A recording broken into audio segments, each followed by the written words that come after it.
کسی نے سوال کیا ہے کہ میت کے گھر والوں سے تعزیت کا مسنون طریقہ بتا دیجیے۔ عام طور پر لوگوں کو معلوم نہیں کہ اس وقت میت کے متعلقین کو کیا کہنا چاہیے، کس الفاظ سے ان کو تسلی دینی چاہیے۔ یاد رکھیں، تعزیت کا صحیح طریقہ یہ ہے کہ جس گھر میں غمی ہو ان کے پاس جا کر میت کے متعلقین کو تسلی دیں، ان کے ساتھ اظہار ہمدردی کریں، صبر کے فضائل اور اس کا عظیم الشان اجر و ثواب سنا کر ان کو صبر کی ترغیب دیں اور ان کے غم کو ہلکا کرنے کی کوشش کریں۔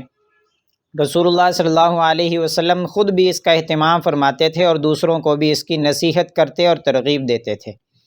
تعزیت کے وقت نبی کریم صلی اللہ علیہ وسلم سے یہ الفاظ منقول ہیں: ان للہ ما اخذ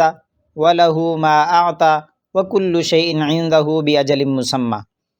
یعنی اللہ ہی کا ہے جو کچھ اس نے لے لیا اور جو کچھ دیا وہ بھی اسی کا ہے، اور اس کے ہاں ہر چیز کا وقت متعین ہے۔ اسی طرح یہ الفاظ بھی منقول ہیں: اعظم اللہ اجرک واحسن عزاءک وغفر لمیتک، اللہ تعالیٰ آپ کو بڑا اجر عطا فرمائے، تسلی کے اسباب نصیب فرمائے اور آپ کے میت کی مغفرت فرمائے۔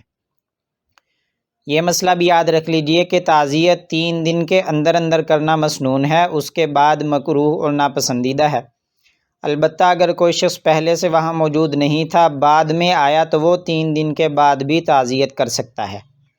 لیکن دوران تعزیت بار بار ہاتھ اٹھا کر دعا کرنے کا جو طریقہ ہمارے ہاں رائج ہے اس کا کوئی ثبوت نہیں، اس طریقہ سے پرہیز کرنا چاہیے۔